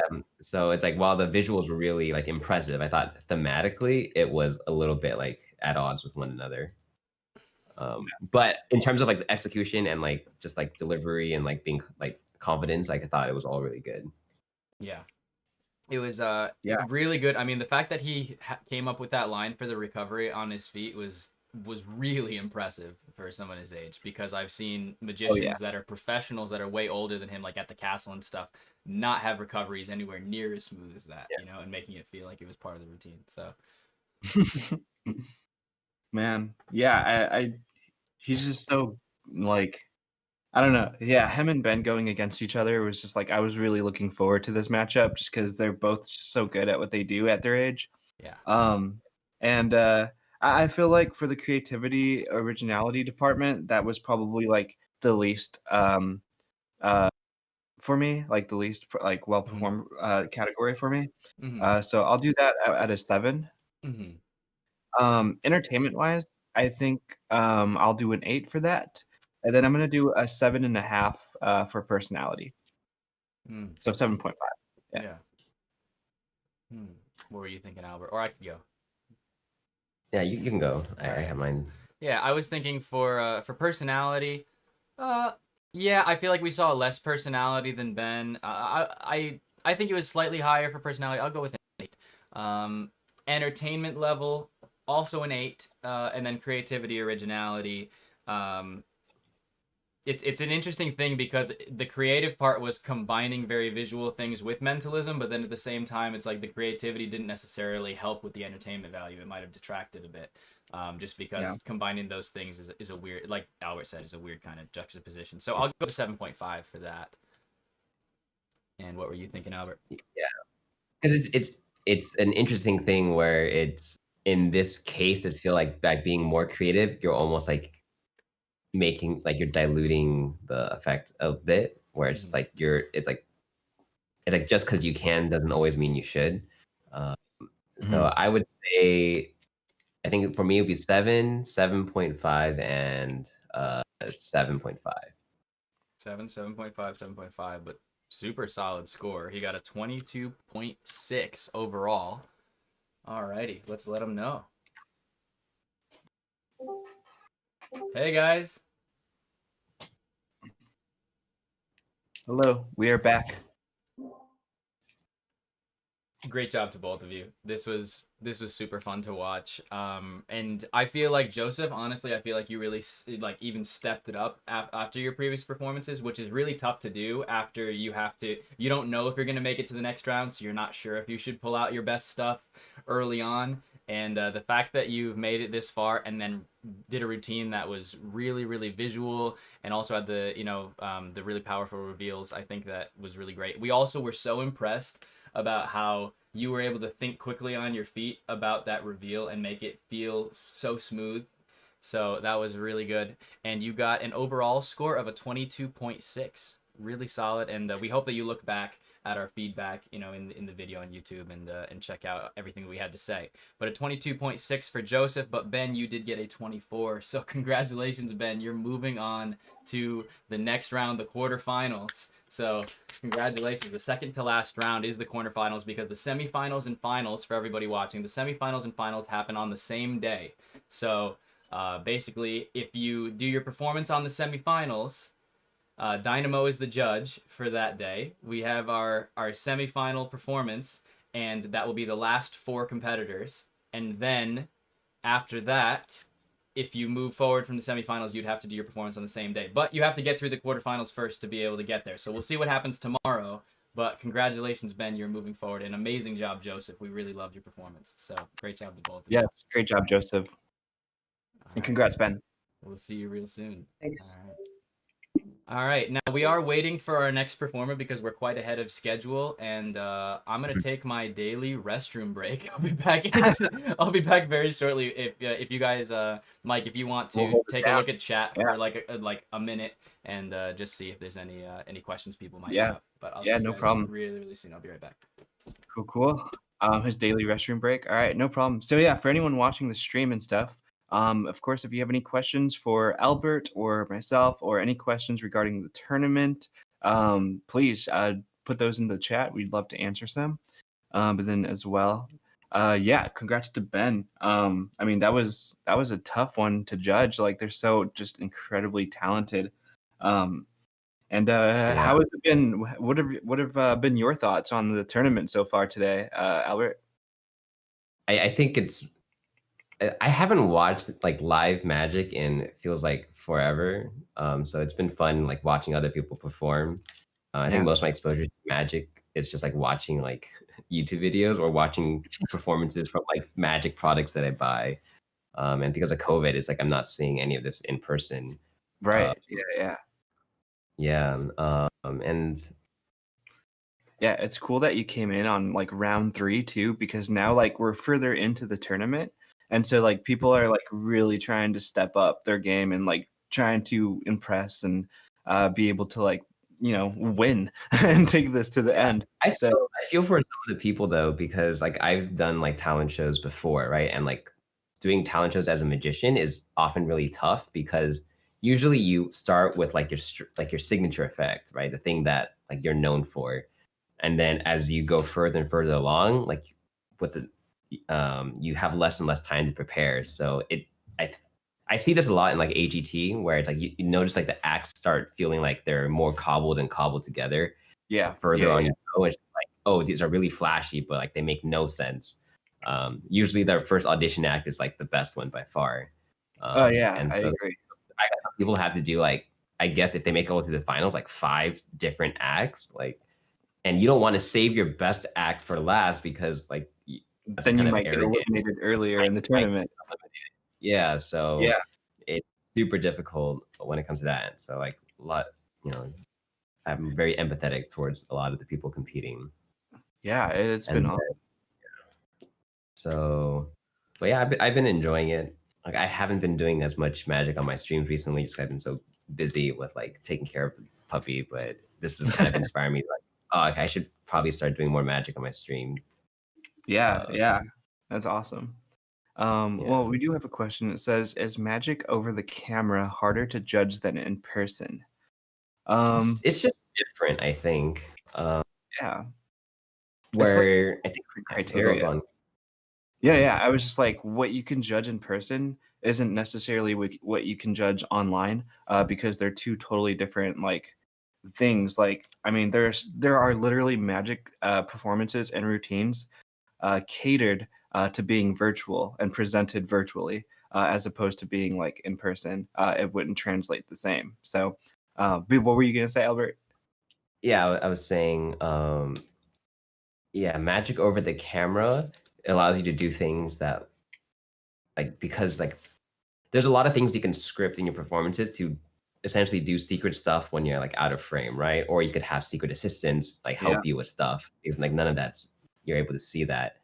And then also like you have perfectly controlled angles. So there's a lot of things that you can do that you couldn't do in person. And so when I'm like looking at acts done over like webcam or video, it's like I'm thinking more along those lines. It's like, are you utilizing the medium to its the Discord?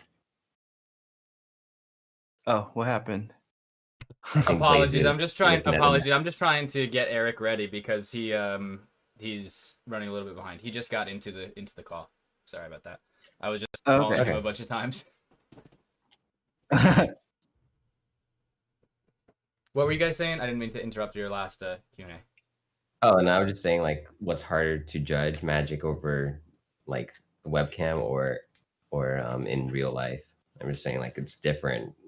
It's like you have different tools available depending on which medium you're performing for. Very true. Yeah. Yeah. Yeah, I agree.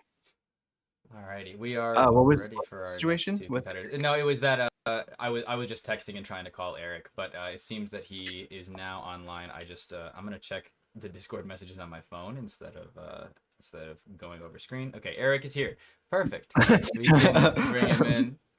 Eric and Jeff. Hey guys.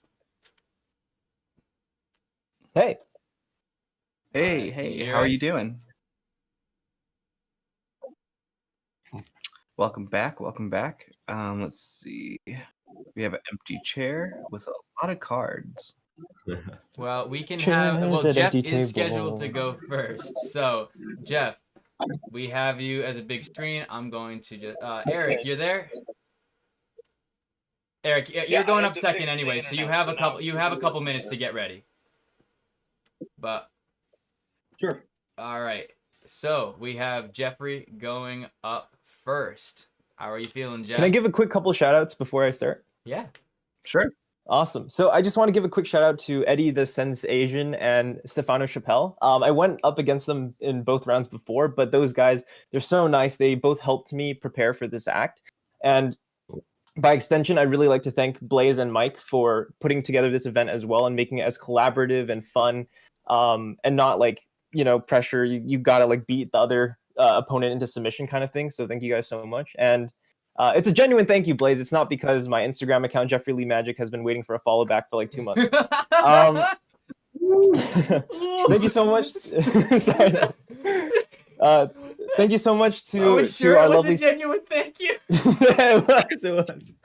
Thank you so much to our awesome staff members, Giselle, Travis, and Leo. And Albert, not to isolate you, but I'm a fan of your magic and music. And thank you, Eric, for being such a nice guy. So we are excited to have you, Jeff. I'm always excited to see what you have to do. And give me a thumbs up when you're ready, but really appreciate all your kind words. All right, your time starts now. Break a leg, dude. All right. Hello, everyone. My name is Jeffrey. I have to admit, in yesterday's performance, it hurt just a little bit to see my act I spent hours practicing and refining be seen as another card trick, even though, I mean, that's what I've been mostly dedicating my life toward for most of my 2.5 years of doing magic. So to remedy that, I thought I'd start off with something new today. So you guys see this beauty right over here? Yes. There we go. All right. Blaze, I'm just going to mess it up like this. Tell me when to stop, Blaze. Okay, and stop. So you guys see those Instagram videos where the person just shakes the cube and it starts to solve itself? Watch this. Yeah, I don't know how to solve a Rubik's Cube. Anyway, that's why I don't do Rubik's Cube magic. Here is my garbage can where garbage ideas go. There we go. All right, now let's break out the cards, shall we? Deck of cards over here. Sorry, let me bring you guys a tad closer. Sick. Now, Albert, I'm going to start moving my finger across the fan. At any point, just tell me when to stop, okay? Okay. Stop. Okay. Let's go with this card. Put my head down so you make sure I can't see it. Everyone see that? Yep. Awesome. Now, most magicians would just place the card into the deck right now and find it, but I'm not going to do that. I'm going to take half the cards and shuffle it into the other half. And if you remember, guys, just a couple months ago, I was in a jam begging Rhino to teach me how to Pharaoh shuffle. So I think this is quite an improvement. So you can see the cards going in just like this. There we go. And I think you guys can see it is a pretty decent shuffle. Yeah. Now, thank you so much, Mike. Now, I'm going to take your card. One last peek at your card. Yes. And Mike, Albert, I'm going to riffle my thumb down the pack like this. At any point, just tell me when to stop. Stop. Awesome. Right over here. And the card goes in just like that. Awesome. Now, I'll go through and give it one last shuffle.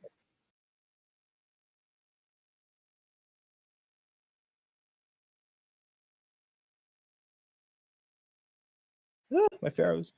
It's okay. Got it. Like that.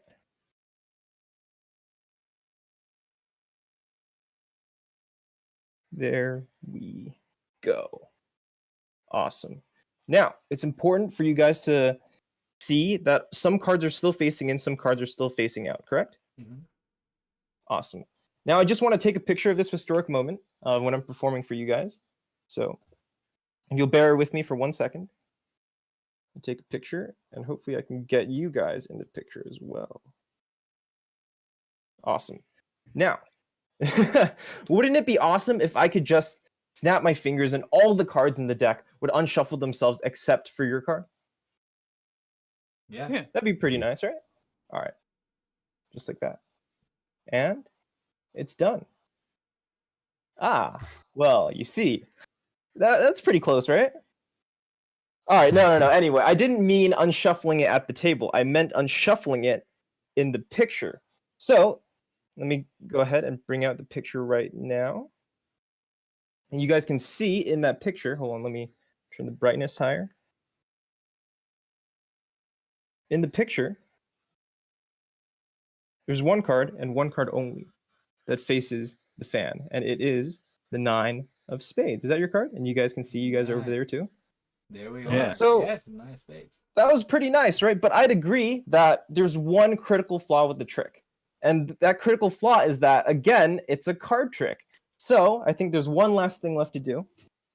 Take my get my trash can, and there we go. Just like that. And oh, wait. What the heck? Are you guys seeing this? There's a solved Rubik's Cube and a full deck of cards. And if I go ahead and spread out the deck of cards, you'll see in this whole deck, all the cards are facing the same way except for one card, the 9 of spades. But even more, you see this mixed up Rubik's Cube. If I just go ahead and open up right over here, you'll see there's a slip of paper right in there. And the slip of paper, you guys can see that, it says 9S, or the 9 of spades. Oh, nice. Dude. Thank you all so much. My name is Jeffrey, and hopefully card tricks aren't that bad. Great job, dude. No, they are not that bad. We will see you real soon. Great job. Wow, that was awesome. Good job, That was Jeffrey. really fun. I'm happy that he went for more reveals at the end, that he didn't just end it after the double exposure kind of section. Yeah, you yeah. know? Yeah, I think my only like qualm was I don't think the final prediction was necessary because that kind of telegraphs like how like the last bit was done. Yeah. It's like, oh, if it was also predicted, then like this might be like a whatever. Yeah. So I think just I think the order of the reveal should have been backwards, where he takes out dumps out the cards first and then looks and it's like, oh wait, and the last thing is like the cube comes out and then that's solved as well. So just like even just like reversing the order a bit where it's like or shaking the can more. So that was like my only I like the presentational idea of like using the trash can as like a, because I've seen, I think, who is it, Eric Mead do something similar with the mixed drink shaker where he shakes the deck and then it solves itself when he opens it up. And so like the garbage can was like kind of like a more casual version of that. Yeah, and I like that he had the elements of calling back to the previous performance and how Anna had kind of roasted him a little bit for doing just another card trick, and so then he was like, I'm gonna step it up and make that part of this whole presentation of like I'm gonna throw away the cards, and I think that was pretty quick thinking to, you know, in one day go like I'm gonna change around my presentation to be based around that and really incorporate that, which I think was creative.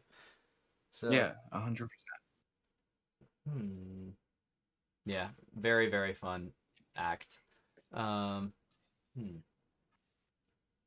trying to think if there were any necessarily negatives that I felt. I mean, I kind of felt like doing double exposure was a little bit of a strange thing to do for virtual. Like, it makes sense because it's a trick that happens on your phone, that someone would go, oh, this happens through a screen, so maybe it could work through a screen. But the idea of a photo on screen through a screen, and that you're taking a photo with this, I feel like double exposure is much more powerful when it's like the people are holding it and they're there in person. Obviously, you can't do that, but Yeah. it was just an interesting choice. I also found that with,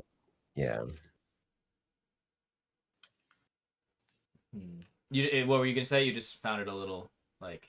Oh no, I was saying I found it like also a little bit. I don't think it plays as strong because it's done through virtual. I think the main reason why people love that effect is like people are holding onto the cards and they swear they can see that, like, and it has like their face in there, right? So it's like it's a picture of me with it solved, but I clearly remember seeing that it's not, and so like you don't get that same impact when you're taking it over like the webcam and then having to show the screen. Yeah, very but true.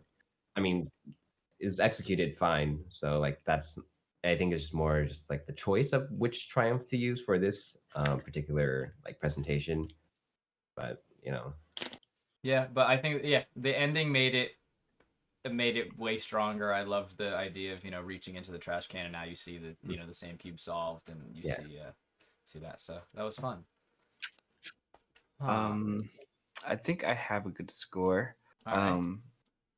So I think for creativity, originality, since he just performed yesterday and based his whole routine off the feedback that he got and stuff like that, and the turnaround was really quick in that aspect. I think I'm gonna do an 8 for creativity. For entertainment, yeah, I mean, I do agree with what has been said already. So I think I really wanted to give it a 9, but I think it's going to be an 8.5 for me for entertainment. And the thing I really liked and got most from this performance again was just so much of his personality in it. So I'm going to do a 9 for personality. I was feeling more of personality wise. I was thinking like an 8.5.